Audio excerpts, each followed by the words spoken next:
Alrighty, I would like to welcome everybody to this evening's webinar entitled Leaving a Legacy of Land Conservation Easements. My name is Heather O'Bara, and I am the Community Outreach Coordinator for Aboutlachlan Conservation Trust. I am also joined this evening by Erica Hernandez, ACT's Statewide Land Acquisition Specialist, as well as Emma Olmos, Conservation Project Specialist for ACT this evening. Before we get started and I do an introduction for our lovely speakers this evening, I'd like to just talk briefly about a few logistics and then we'll get started. First and foremost, tonight's presentation is part of ACT's Keep Florida Wild virtual series. If you'd like to support future environmental education programming like tonight's program, you can make a donation by texting Florida Wild to 44321, and we greatly appreciate that support. I will also put that information in the chat for anybody who would like it. And also I'd like to remind everybody that ACT will be participating in the Amazing Give on Earth Day, which is Thursday. So check out our website, our Facebook, our Instagram pages for more information about the Amazing Give.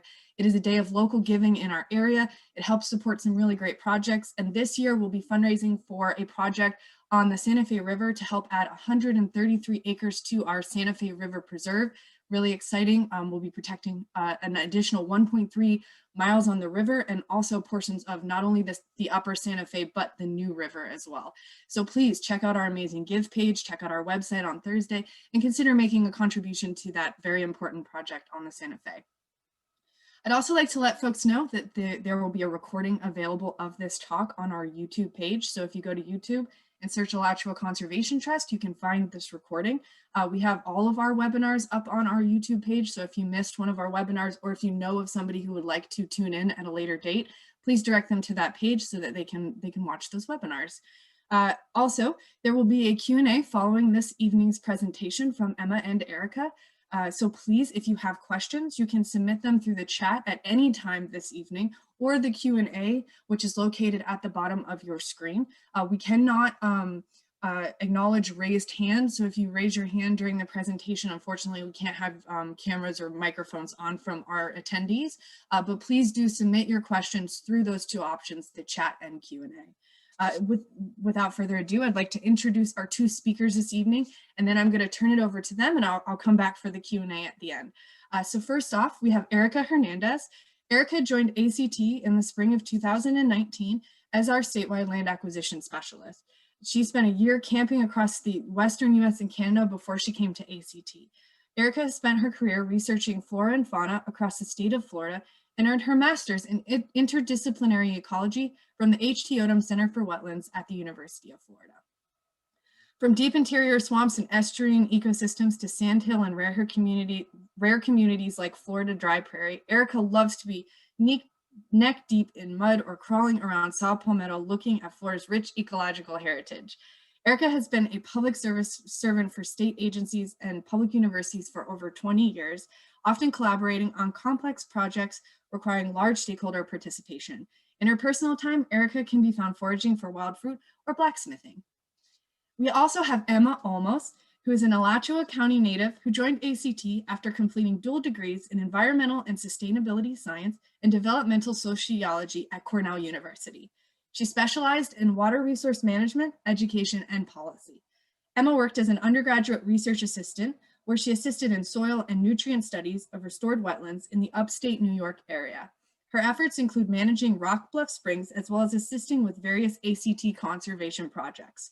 She is passionate about ensuring the natural spaces are conserved and accessible to the communities that depend on them today and into the future. So now I'm going to turn it over to Emma and Erica to provide the presentation this evening, and I will be back with you guys in a little bit. Erica and Emma, take it away. Hi, very happy to be spending this evening with you. I am going to share my screen and get this presentation up.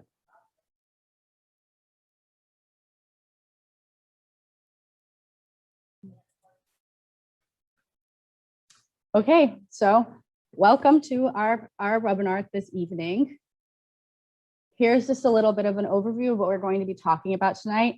I'm going to give a little bit more context on Alachua Conservation Trust as an organization, and then we're going to get into why landowners like yourselves will be wanting to do conservation on your land, as well as what conservation easements look like and some examples of those. So here's the mission statement of ACT, Alachua Conservation Trust. It is to protect natural, historic, scenic, recreational resources in and around North Central Florida. And we do this through purchasing and getting donations of land. And we take that land and do restoration work and conservation work on it, as well as create preserves that are then going to be, that are open to the public, where we are able to do community outreach, education and events to engage with our community and get our community outside. And then we also do conservation easements with landowners. And that is something that allows us to fill in the gaps between the restoration and the public lands that we are working to conserve. We have 16 working counties across North Central Florida. And here is a map of our working area. So as you can see, we're pretty spread out. We started in Alachua County, so hence Alachua Conservation Trust, but we work in a lot of different counties. The counties that we work in have a lot of dynamic ecosystems and habitats. We have the Suwannee River Basin, we have the Santa Fe, Ocklawaha watershed, various spring systems that are part of the Florida and aquifer. And all of these systems are highly dynamic. There's a lot of surface and groundwater exchange happening all across our habitats. And so a lot of activities that are happening in one part of North Central Florida can actually have impacts all across the state. And as you can see, we also, like the Suwannee and the Santa Fe, leads out into the Gulf of Mexico. So we're dealing with dynamic systems that are coastal and then also further inland. So some more about Alachua Conservation Trust as an organization. We've been serving the community since 1988. We are a 501c nonprofit. We have a professional staff of 13, and we are under the umbrella organization of the Land Trust Alliance. This is a coalition of land trusts across the nation that are all working to do this type of work, this type of land conservation. So as an organization, we've conserved over 54,000 acres, and we have participated in the purchase of over 20,000. So getting into what we're talking about tonight, which is private land conservation. Why would we want to be doing private land conservation and not just focusing on public lands and preserves? Well, it's going to keep our agricultural local. That this is because the agriculture, if agricultural land is being converted to development, then we're going to be getting our agriculture from other places, and that's not going to be facilitating the roots of and the traditions of our land. It also helps keep land in the family, and if your land is going to be passed on generation to generation, stewardship on that land is going to protect that land. And as I mentioned, our systems are highly dynamic, and so protecting your private land is going to have great impacts on all of the systems and the habitats around you, as well as the wildlife and the species that we all hold dear. And then again, as I mentioned, we're trying to reduce urban and residential development so that we can have these natural, beautiful spaces that we can constantly visit and have for the future.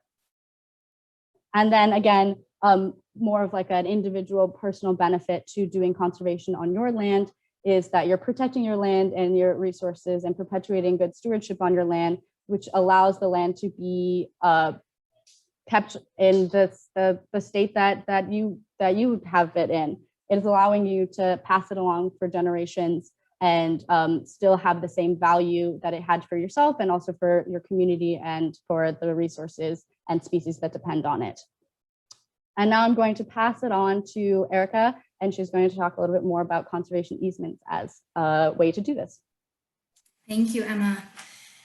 So the idea is that we can protect lots of public lands and have big, beautiful preserves. And a lot of times that's held by maybe the state of Florida or the National Park Service, some of our local governments, and of course, nonprofit land trusts such as ourselves. But not all the land that we think should be protected can be protected. This isn't an eminent domain kind of situation. What we're looking for are opportunities to connect the dots and create corridors between public areas and between sensitive features, surface waters, the Gulf of Mexico, places where there really aren't necessarily big swaths of public lands. And folks are good stewards. They've had family they've had family that's owned land for generations. They'd like to hold on to it. They have a way of life that they appreciate that property and would like to be able to pass it on to children and grandchildren. And so a conservation easement is a tool to help families, to help landowners hold on to their private property and keep it private. But it allows certain restrictions to keep it from changing in the future. So if you're interested in engaging in a conservation easement on your private property, essentially you're setting a standard for how that property will look and be maintained into the future. And so as a landowner, you have certain property rights. You can own, you can have a mortgage, you can lease part of your property, you can sell it, you can subdivide, you can develop it. And so by entering into a conservation easement, it's essentially a contract where some of those rights you're willing to give away to an entity such as Alachua Conservation Trust or an agency that has the statutory right to hold a conservation easement. And some of the biggest things that are kind of limited when you have a conservation easement contract would be that right to subdivide and develop. So those are really the two big things. So if you protect private property with a conservation easement, you can still sell it. Your children can still inherit it. But essentially, the rural character, the agricultural land use, these types of things would be maintained forever in the future in perpetuity. And like this slide says, it runs with the land. So when a conservation easement is recorded, that means that it's there forever. And entities such as ourselves and other land trusts that we work with, we're on the hook to make sure that that land is always protected, always maintained as you had intended when you first set up a conservation easement. Can go to the next slide. And so on the front end, a conservation easement is very customizable. We want to get a really clear understanding of how you use your property now and perhaps what the intentions are for the future. Is your family growing? Do you want to be able to diversify land use? Folks might have agricultural production, they might have growing crops, they might have trees, they might have cattle, it might be a property that is hunted. Perhaps, a grandchild might want to have a house out there one day or a pole barn. We speak with landowners and kind of figure out how is it that you'd like to use your land moving forward. And so there's this flexibility in the conservation easement language as we're developing this contract to make sure that we clearly identify those intentions, that they're described very succinctly. And then that way in the future, it's always clear how that property was meant to be protected. In the day-to-day, you don't see us, you don't see whoever holds a conservation easement. Essentially, once it is established, we create a baseline documentation report that photographs and creates maps and creates that essential baseline to compare moving forward that the property is always being maintained and protected. And we do that once a year. We also work with landowners who are interested in help with stewardship. So if there was an opportunity to look at managing with fire or protecting listed species, we can help connect landowners with resources to do that type of work on their own land. But essentially, you only see us about once a year. We let folks know that we're coming.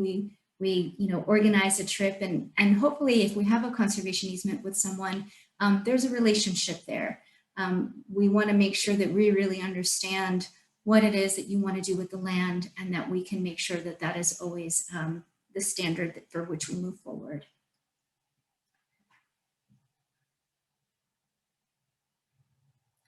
And so, aside from peace of mind that you're protecting something that is important to you, that can be passed down to your heirs, there can be benefits that are financial.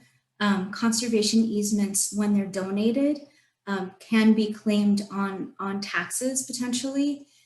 There has to be public benefit. There are things that essentially must be true about the property in terms of its ecological and conservation value. or in some sort of value to protecting water or other things that are important to conservation. But if it passes muster and it passes the IRS code, then essentially there are tax deductions that are possible. There can be a lowering of estate tax for heirs. And then sometimes there are competitive grant programs that folks can be eligible for purchasing a conservation easement. So a conservation easement, we can go to the next slide. It can be donated, it can be sold. Some folks can put one in a ladybird deed where essentially upon their passing, a conservation easement is recorded.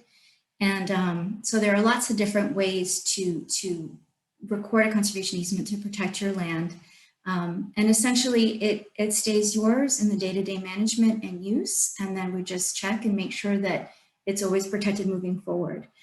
There's never any public access. Nobody's knocking on your door and complaining that you're doing something that you shouldn't be doing. It's pretty clear, and there's a lot of good communication back and forth to make sure that everyone understands the terms of the conservation easement.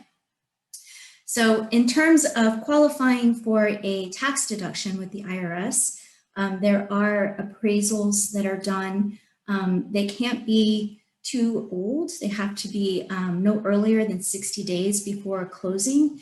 So a conservation easement is like a real estate transaction where that property right is being transferred. And so that conservation easement is recorded with the county that you live in.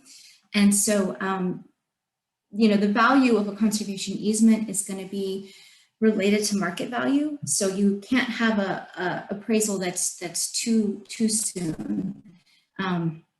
And so that's really important. And if the landowner wants to do the appraisal and have a tax deduction, that's something that they have to follow up with. There are standards for who can do a conservation easement appraisal. There is a list of folks that are certified and have that understanding. It's not necessarily a really straightforward thing to value conservation, to value land, to understand how that's a limited resource and how it has value. So there is a really specific standard for that type of evaluation. You can go to the next slide. And so when we're talking about value, if you think about an entire property and its highest and best use would be kind of like, what is the ultimate thing that you could do with your property if you wanted to? And well, I think maybe the highest and best use would be this beautiful wildlife preserve with birds and turtles and deer and, you know, beautiful native plants. Actually, the highest and best use is typically subdivision and building homes. And so an appraisal will look at your property and look at that potential for subdivision, for building, and will assign a value. If you sold it today, how much could it potentially sell for? And that is professional judgment. That's going to be based on the market, and it's going to be looking at other properties that are similar to yours in the region, have similar assets, similar, you know, descriptions, and assigning a value. So that's kind of like what the property is worth without a conservation easement. Next slide. And so the conservation easement value is looking at, what if we restricted those things? What if we said, you're no longer going to be able to subdivide or build out. You can't, you know, put in 50 septic tanks or, you know, put a bunch of asphalt down. Now what is the property worth? And so it's essentially like that potential for building out and the funding that you could receive by selling your property for that sort of build out. That's going to be the value of the conservation easement. And it's going to be based a lot on development pressure. If you're in a really rural area where perhaps there isn't, you know, a town kind of bordering and moving into your region, that conservation value might be smaller than if you're right up on the edge of Gainesville or Orlando or something like that. So that market really does affect the value. We say sometimes that a conservation easement can sometimes be around between 30 to 50% of the market value of your property. So 50% would be like if it was really close to a city and everybody was just dying to develop that 100 acres. And, that would probably have a really high value for a conservation easement, especially if it had a spring or a water feature or some endangered species habitat and those types of things. If you've got, a beautiful property, but you're surrounded by a lot of woods, and there's not a lot of development pressure, the value won't be quite as great as far as the total value of the property, and it might be more like 30–40%.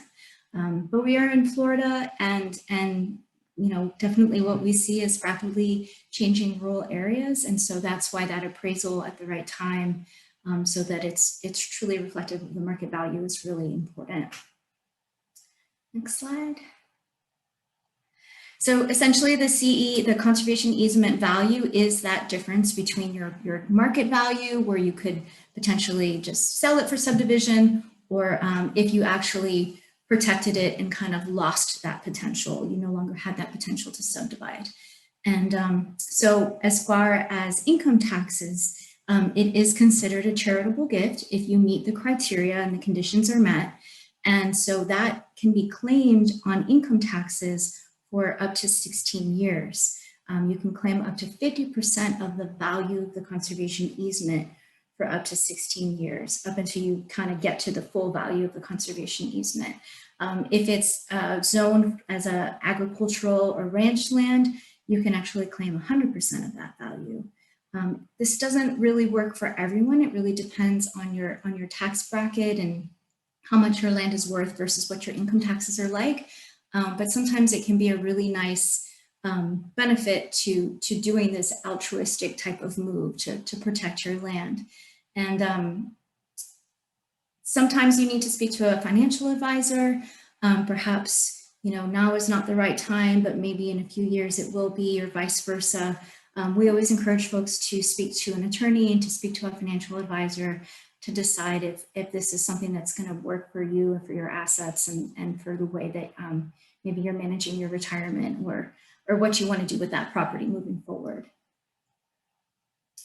And I know that's kind of complex, so we can go back through it in questions if that's not clear.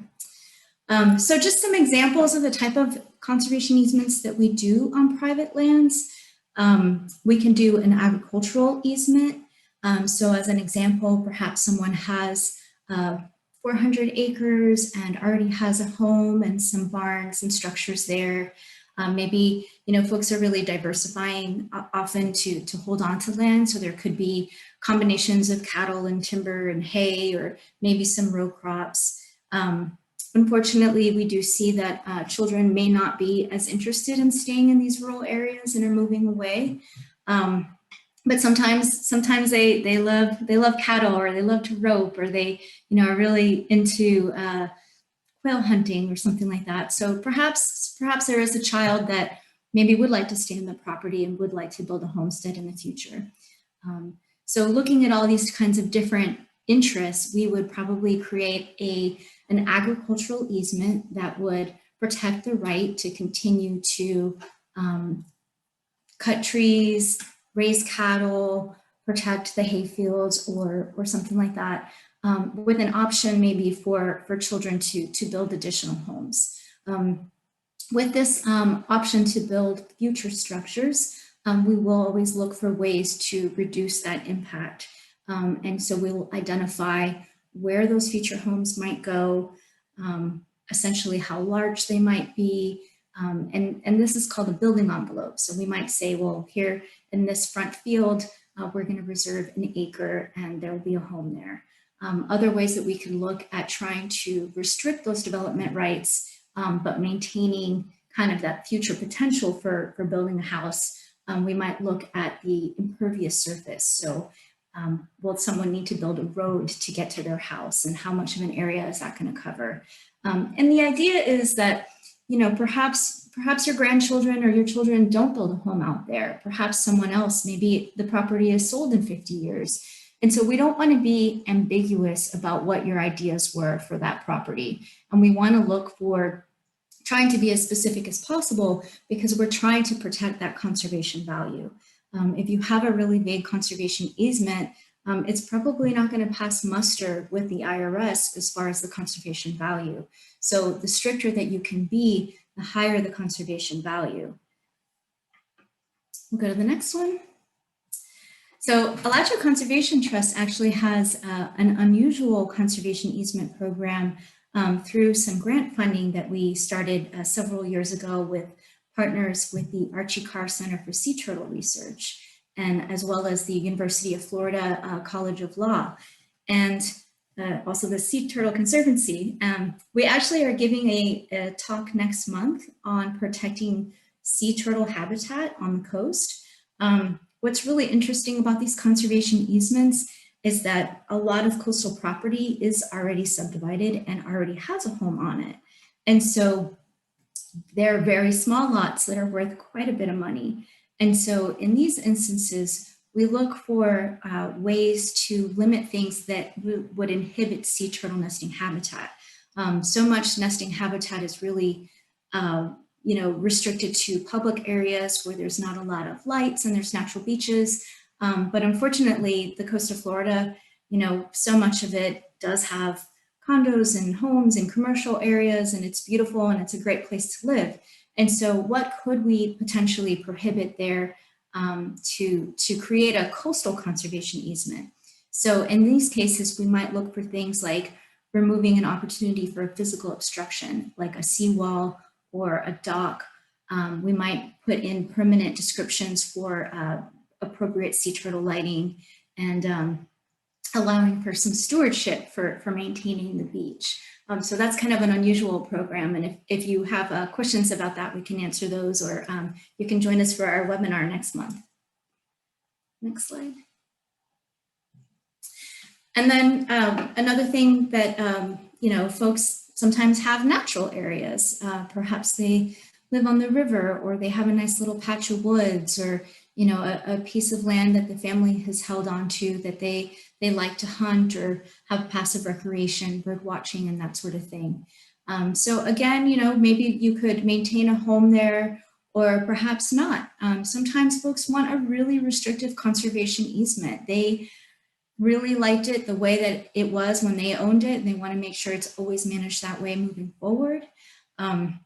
So perhaps you wouldn't want a home, but perhaps you'd always want to allow hunting for deer, for quail.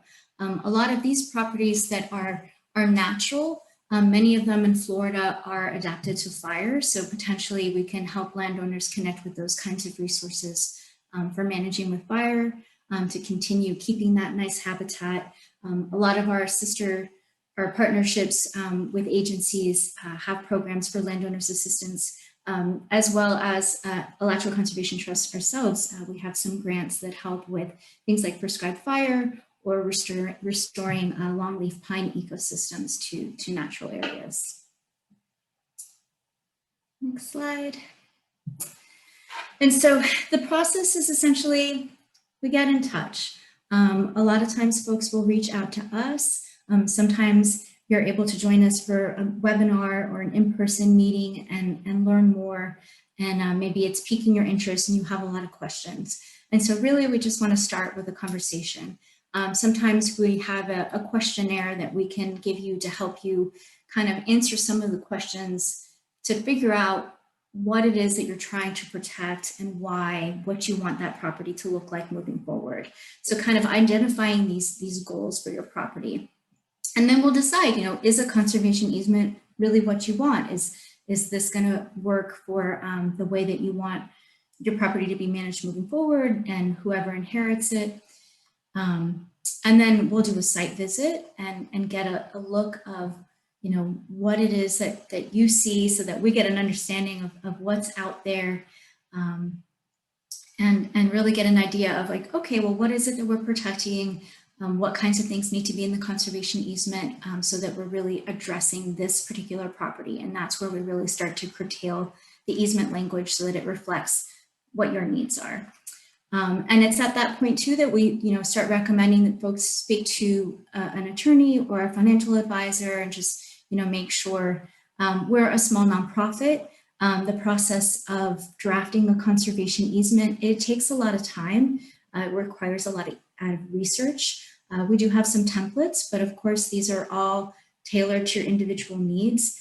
So it can take a long time. A donated conservation easement could take, it could take 8 months, it could take 10 months, it could take a couple of years if there's complexities.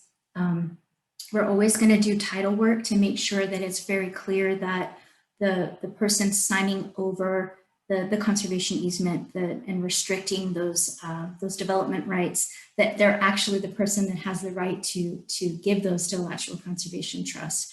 So sometimes those title reports can unveil some complications, and you have to make sure that everybody that is a partial owner or maybe the property is already held in trust or via an LLC, that all those folks are on board with the decision making and have the signatures for the right to execute this contract. Potentially, if folks are interested in having their conservation easement bought or selling a conservation easement, we'll start trying to identify what would be appropriate for your particular property, which funding source might be interested in protecting your land. And we'll start discussing value and trying to figure out what we would need to purchase that property, just the conservation easement.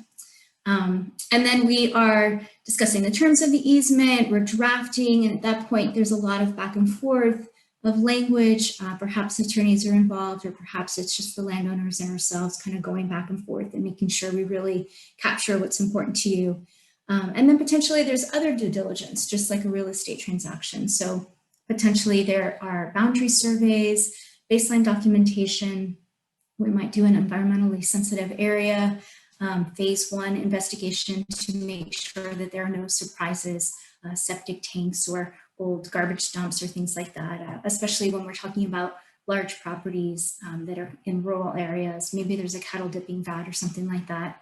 And then, once everybody is pleased with the terms of the easement and it's been finalized, we go ahead and record that conservation easement. It's been approved, we execute it. And then it's really meant to not be changed. Like, that's it. Like, that document now stands to protect your property, and we are beholden to enforcing that. And so annually we'll go and monitor the property and let you know that we're coming out there, and hopefully you'll join us and we'll see things together. As a staff, we take a lot of joy when landowners are really proud of what they're managing and what they own and how beautiful it is, and that it means a lot to them and their family, and that legacy of parents and grandparents, and it's a really wonderful privilege to be able to help you protect property.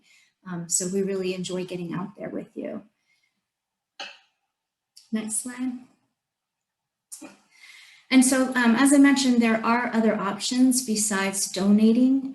Bargain sales, essentially, if we can offer a price that's less than the market value.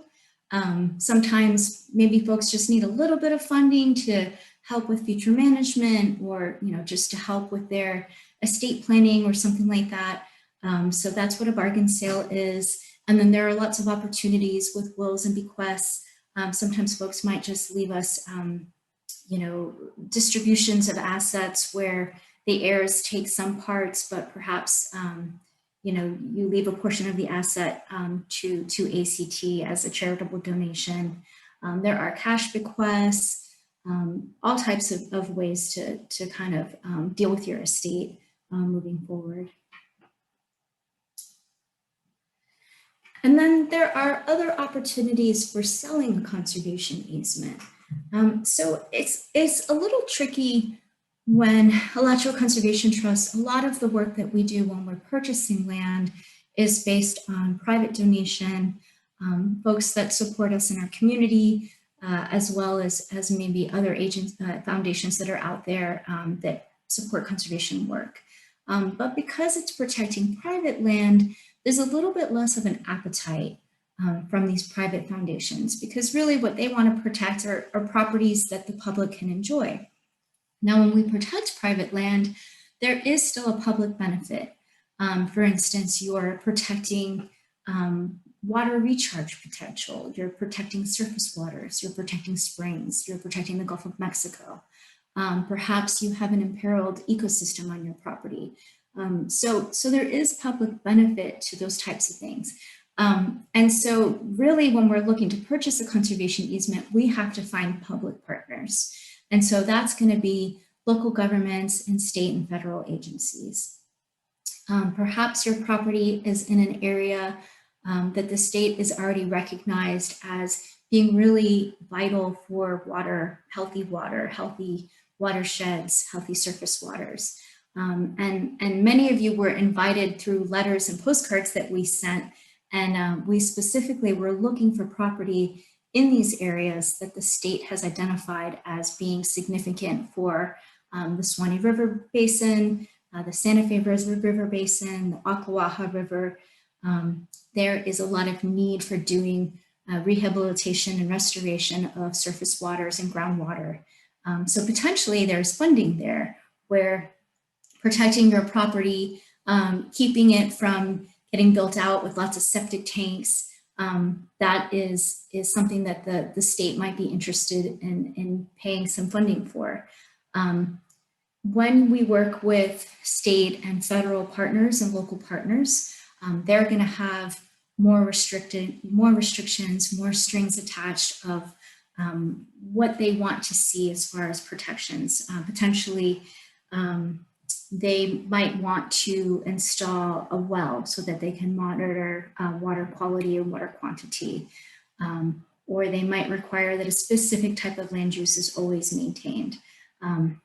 So those are some things to think about. But essentially, when we visit your property, if selling a conservation easement is really your priority, then we're essentially evaluating which programs we understand might fit for your property. Some of these require cost shares. So that means that just one agency isn't willing to pay the full value. They want additional partners. And sometimes those partners have different ideas in mind of how they want to protect a property. Perhaps one is really focused on gopher tortoises and one is really focused on water quality. And while gopher tortoises need clean water too, these are kind of different things. So we'll look for creative solutions to help with that. And so in some cases, especially if there's agricultural land that we're protecting, we might look for ways to protect surface waters. We might look for ways to reduce nutrients. We might look for help with something like stewardship funding to help with maybe changing the way some of the agricultural practices are applied. So maybe moving away from a pivot irrigation array to something like perennial peanut that requires less water, perhaps doing more rotational grazing, perhaps keeping cattle out of surface waters or away from springs or sinkholes and those sorts of things. So these types of programs are competitive. And so essentially it's good to understand how you want to protect your property and what kind of assets we're protecting. And then we're constantly looking for these opportunities. Is this the right grant to apply to? Is this the right partnership to forego? And we work with the landowner to make sure that they're comfortable with all of that. And then ACT basically helps facilitate that relationship. We make the applications and the reports and apply for funding and represent the landowner at public meetings and things like that. And so one of the biggest sources of funding right now for conservation easement and land stewardship is through the U.S. Farm Bill. It has fantastic bipartisan support. It is renewed every 4 years, and it's well funded right now. I think that it's well understood that agricultural land is being very rapidly converted. Sometimes farmers are aging out and children are moving away, or perhaps just the development pressure is too great. And so the USDA and the NRCS, the Natural Resources Conservation Service, they're very interested in protecting rural land and protecting farmland. It's definitely a priority. And so there are agricultural easement programs with the federal government where they are willing to pay 50% of the value of the conservation easement. Sometimes ACT is able to find other partners that would be willing to pay the other 50% of the value of the conservation easement. The most recent Farm Bill, actually, allows the landowners themselves to be their match. So in some ways, it's kind of like a bargain sale for the conservation easement. These are very competitive programs, but especially in North Central Florida, because we do have these surface waters and springs and such a really vital connection to the Gulf of Mexico and to the Floridan aquifer, I think that we're pretty competitive. And so that's a really useful thing. And ACT has a few farm bill programs where we're working with landowners and protecting their property with conservation easements. And in addition to the conservation easement program for agricultural lands, there's also the environmental quality improvement program. And if there are any producers watching right now, many of you, I'm sure, are very familiar with that program. It is also a cost share program where the federal government essentially awards a cost share for basically implementing some kind of program on your land. So that could be something like putting up a fence to help you manage rotational grazing, or improving your irrigation structure, or protecting a surface water feature. It could also be something like fire management or planting native forage. And so there's actually a really long list of potential programs. Under the EQIP program, you must qualify for your adjusted gross income, which the landowner has to have over a 3-year average less than $1 million adjusted gross income. Usually there's help out there. This is facilitated through the more local NRCS offices. But again, ACT will usually meet someone from NRCS out on a property and kind of talk about what your needs are and what the potential is, and then help facilitate that paperwork and make sure that the forms are filled out. There's often a land management report associated with being able to enroll in these programs, so ACT can help with, write that. When you work with the federal government, sometimes it can take a little longer. And as a reminder, as a nonprofit, as a small nonprofit, we have a lot of projects. We don't receive funding from these programs. So, we're there to facilitate and help you. And we just want to see these lands protected. So those are other opportunities that are out there as well. And so in conclusion, I probably went too fast, but conservation easements, they're very personalized, they're very customized. There has to be that public benefit where you're potentially protecting wildlife or open space, protecting some element of the environment, such as water quality and quantity. But then there's also personal benefit, which is related more to your, preservation of a family legacy, preserving a way of life. It can help you with your family planning, with your estate planning. And then potentially there are these tax deductions. And so we are here to answer questions. I guess we can kind of move on to the next. Can't tell if I went too fast or too slow. I know it's a lot of information. Nope, you're totally fine. So we've got a lot of time for Q&A, which is great because usually folks have a ton of questions and I'm seeing them come in.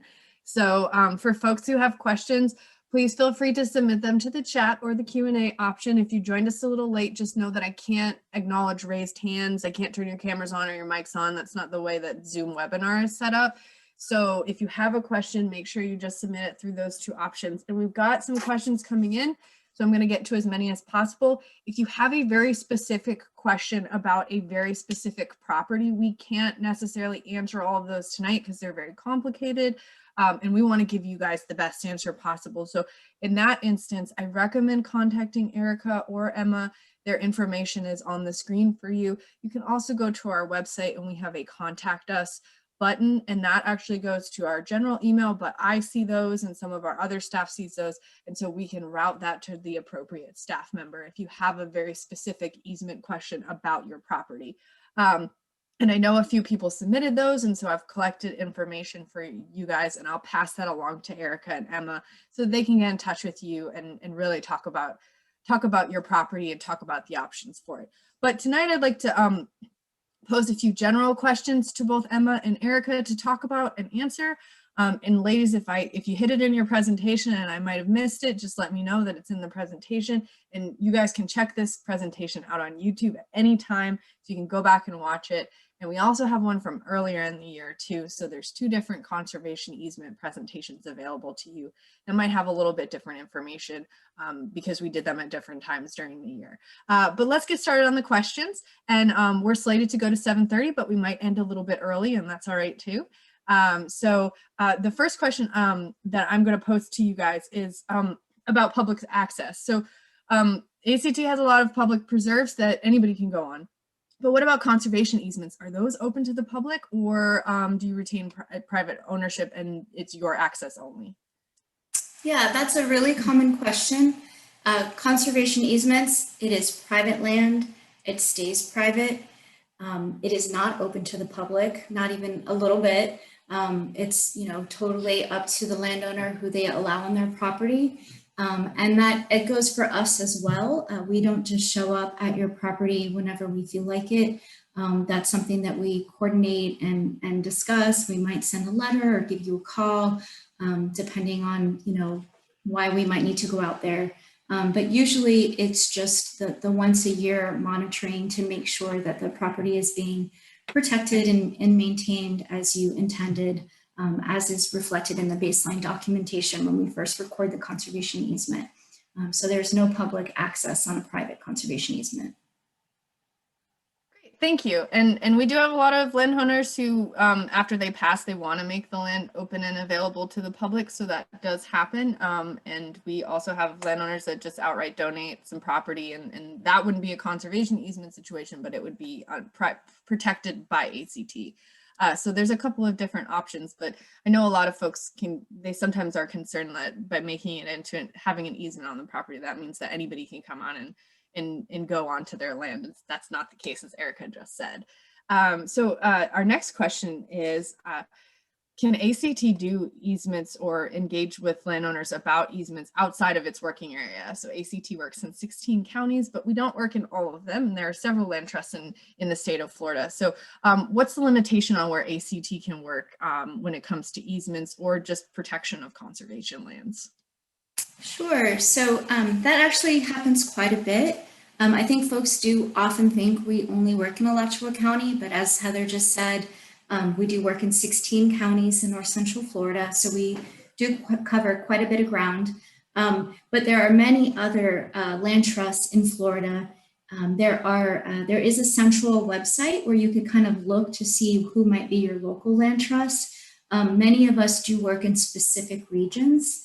For instance, I see Shane joining us from Tall Timbers tonight, and he's up in the Panhandle, and we have land trusts to the east and to the south, and a lot of us share borders. Some land trusts actually cover national space, or they might cover the entire state.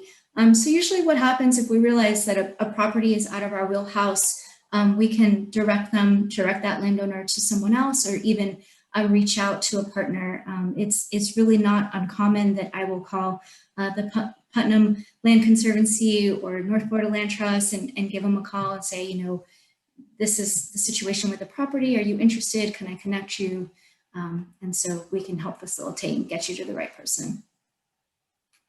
And I'll just add to that, ACT, like Erica said, works with a lot of the other land trusts in the state under a group called the Alliance of Florida Land Trusts. And so if you're interested in learning more about what land trusts are in the state, including ACT, you can search for the Alliance of Florida Land Trusts, and that'll help you find those different land trusts in the state. But you're more than welcome to contact us, and we can help start that conversation. And then if it's outside of an area that we work in, we can always direct you to the right person.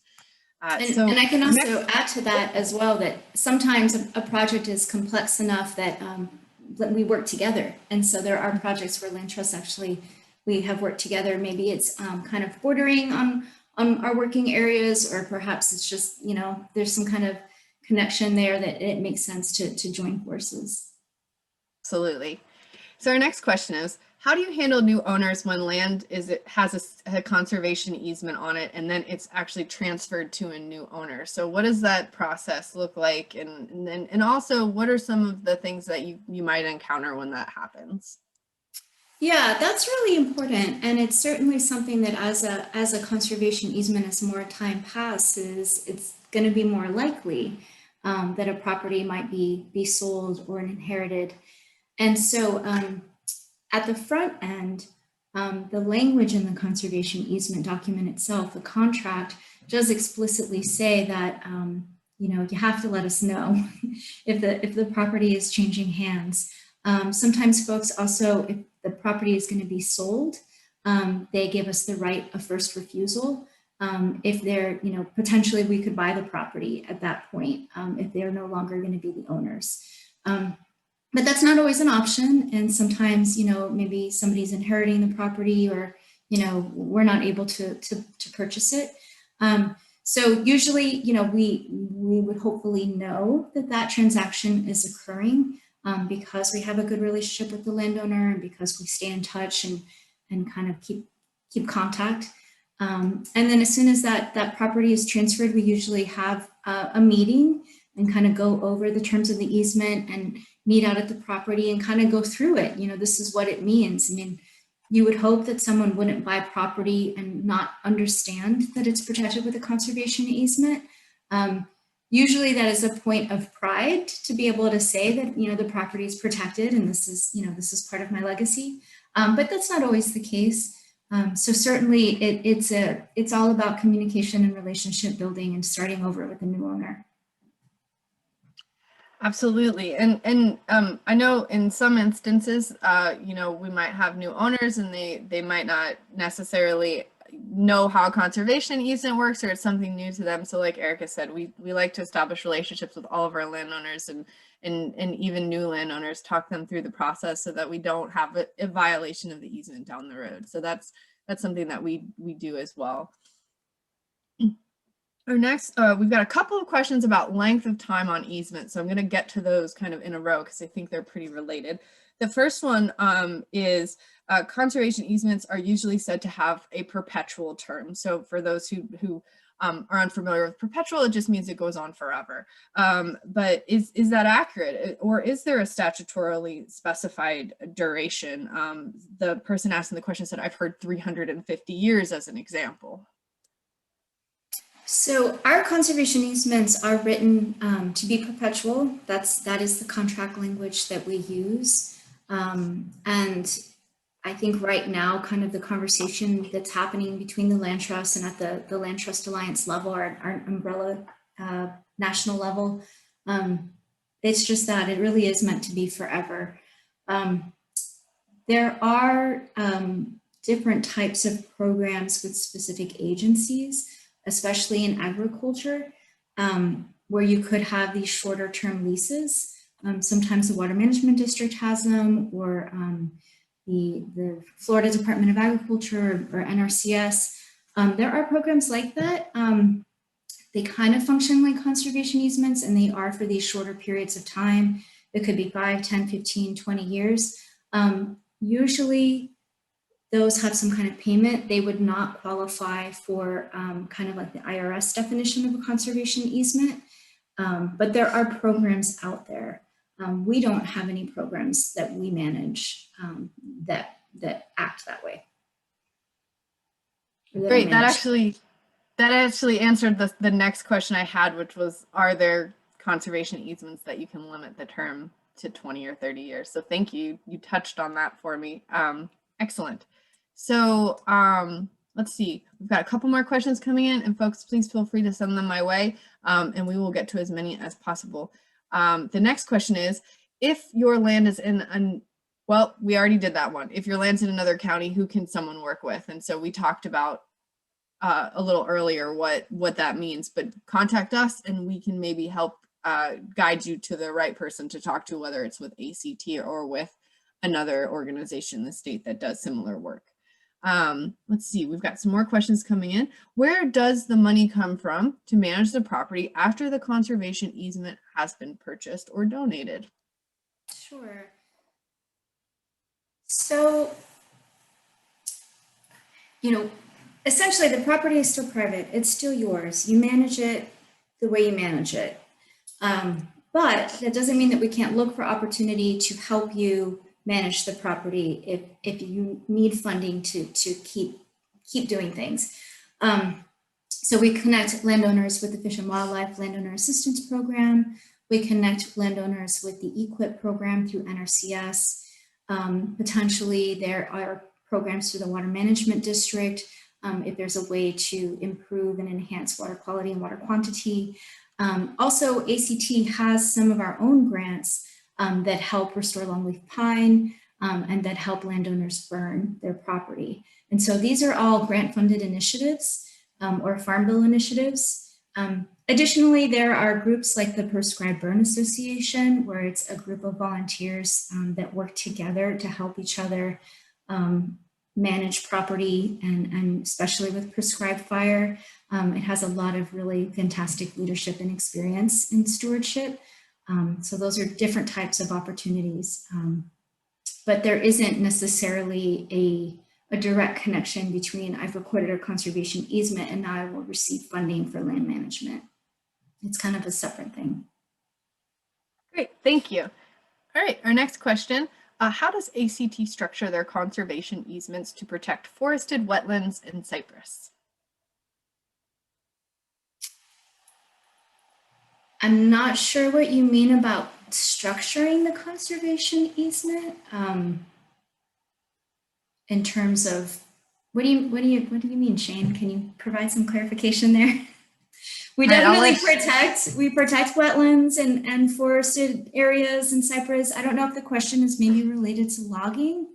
Maybe you're asking about, do we allow harvest in forested wetlands and cypress? You know, and that's really going to just come down to the purpose of the conservation easement and the conservation value. It's going to depend on the property, and it's going to depend on kind of, okay, there it is. Do you limit or prohibit harvesting? Potentially we could, you know, it's part of that negotiation period where we're trying to figure out what that use is, what the landowner wants, and then figure out if that's really meeting our own criteria. We don't actually have a set standard for that, Shane, as far as I'm aware of. That could just be my limited experience there. And the fact that I don't think we have done a lot of really large protections of natural cypress and forested wetlands. I would say that the properties that, you know, that have timber harvest are really more in the silviculture planted pine arena. Or else we really encourage maybe selective hardwood harvest where there's longleaf restoration potential. So I do see that if someone came to us and wanted to, you know, protect essentially a swamp with mature cypress, we probably would try and negotiate to protect those trees and you know, minimize any potential impacts in the wetlands, because that would be really protecting the highest, you know, conservation value. But it'd probably be, you know, an independent conversation that we would have with the landowner to kind of understand what their intentions are. And then, you know, and then they'd have to decide if, you know, if our restrictions and what we're willing to work with, you know, works for them. Hopefully that answers. If it doesn't, let us know in the chat. Yep, it looks like you did answer the question. So great, excellent. So our next question, and we've got a couple more coming in. Keep sending them my way. Is there, and I get this question a lot too, so this is a great question to answer. Is there a minimum size of property that ACT would work with to place a conservation easement on that property? The answer is always it depends. There are land trusts that really focus on what we might call a pocket park or a pocket conservation easement. The Putnam Land Conservancy actually has worked with several landowners that have reached out to us that maybe had 5 acres or 2 acres, really wanted to protect it. As a land trust that is, you know, a small staff with a lot of complex and many projects, we have to kind of evaluate what that conservation value is. While, you know, protecting 2 acres of your beautiful property, it is very meaningful and it does have value. But whether or not we can really adequately give it attention is going to really depend on what the resource is and where it is, how it connects. If it's really surrounded by a ton of development and maybe has a lot of invasive species on the corners, and could we really argue that that has a lot of conservation value in terms of like what statute and law says has conservation value? It doesn't mean that it doesn't happen and that we don't necessarily, sometimes there's unique features and it is what it is, and we figure out a way, especially if there is maybe some public land or conservation land close by. It is not unusual for small, narrow parcels, maybe a quarter of an acre to an acre, that might connect pieces of land that are connected. We are always looking for potential corridors to increase that kind of footprint of protected area. So it really depends. If you're curious about protecting a smaller piece of land, certainly reach out to us and we'll see what we can do. And if it would, if there is potential there, we have to always look at risk. How easy will it be for us to protect that property moving forward? And we have to do a lot of research to understand statutes and zoning and make sure that the conservation easement is really capturing those threats. And so sometimes if it's not us, perhaps we can connect you with another land trust that is better equipped for managing these smaller parcels. Excellent, thank you. Our next question is, what happens if the property goes to heirs who are not interested in maintaining the ecosystem values such as burns, planting longleaf pine, and they have no interest in seeking money to maintain the ecosystem values? How does ACT ensure that its protected property maintains its ecosystem value, stays in conservation? Yeah, I mean, so that, the primary thing that we're preventing is subdivision and development. That's always like the biggest parts of the conservation easement that you're really limiting. If someone decides that they no longer want to manage or burn or kind of do the ecosystem service kind of work, it depends. If the conservation easement was written to be so stringent as to require that, then potentially that's a violation of the conservation easement. But that's not usually how conservation easements are written. We're not trying to, trip people up and have violations. You certainly don't want a violation. We work really hard to make sure that doesn't happen and that things can kind of get worked out and figured out without any kind of litigation. So it's just going to be, we're going to do our best to provide educational tools. And if they're just completely against it, we can't force a private landowner to manage a certain way if it's not in violation of their conservation easement. So it just really depends on what that language is. We don't like to see, beautiful sandhill get lost or choked out to, laurel oaks or something like that.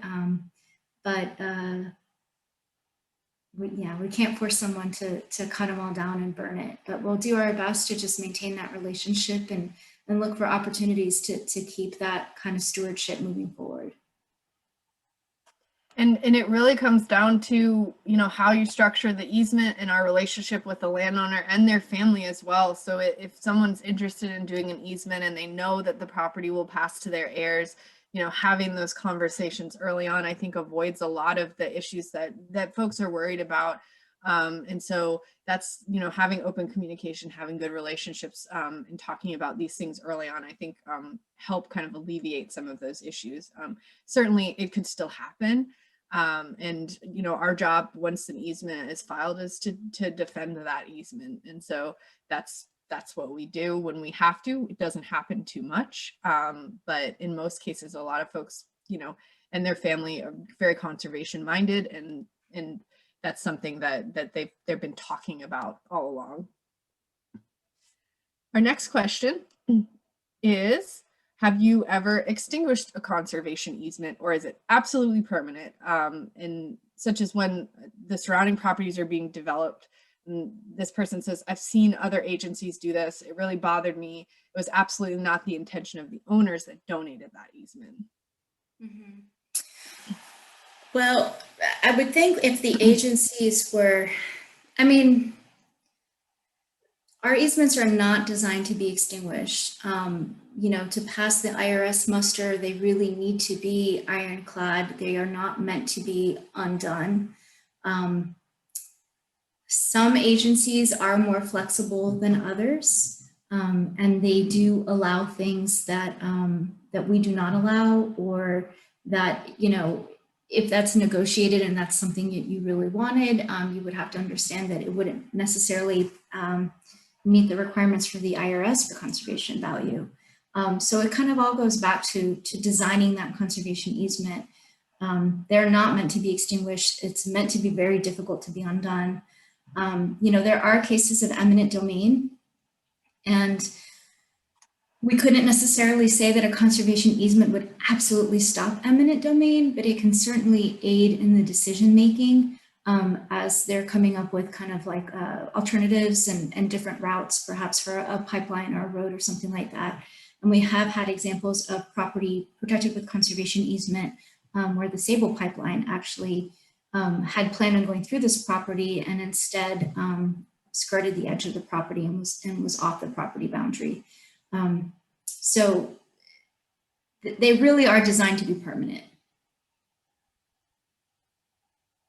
Great, and I've got one more question and then we'll wrap up with some announcements unless we get a few more questions in, which if you do have one, please feel free to send it. We've got a little bit more time.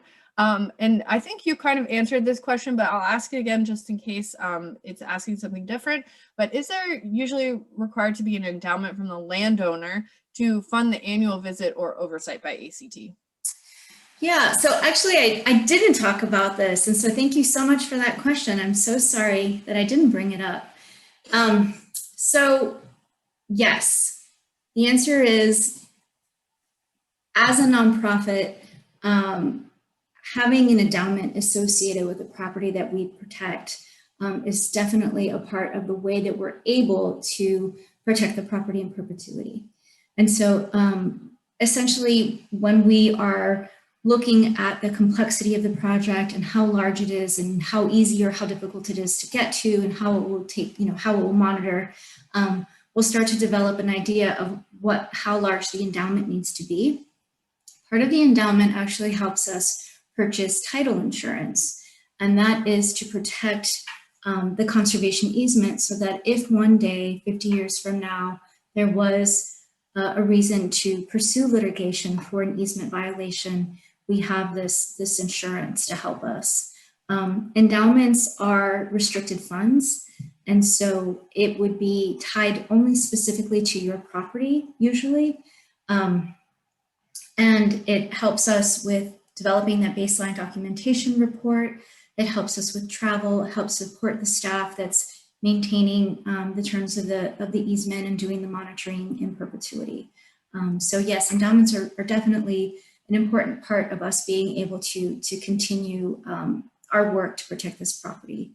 And that's true for our easements, or really, you know, even if property is actually donated outright and it's not a conservation easement, and we're going to be managing that property, then that endowment is even more important, because then that's helping us with the stewardship of that property as well.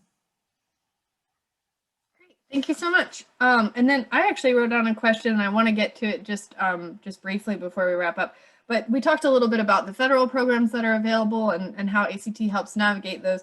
Are they only for farmers, or are there programs available for landowners that aren't necessarily farming on their property, but they want to protect it?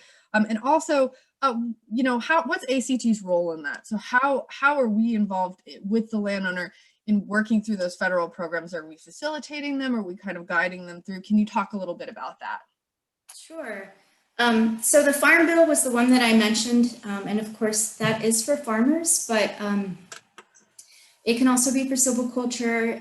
It can also be to protect wetlands, and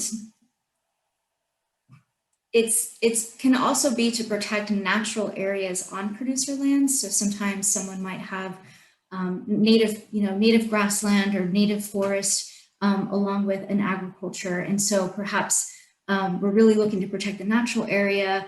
You just also happen to have this agricultural area, but So that's with the Farm Bill. But there are a lot of opportunities through the state, through the water management districts, through our local governments. Alachua County has a very strong land protection program, as well as organizations like the EPA, the U.S. Fish and Wildlife.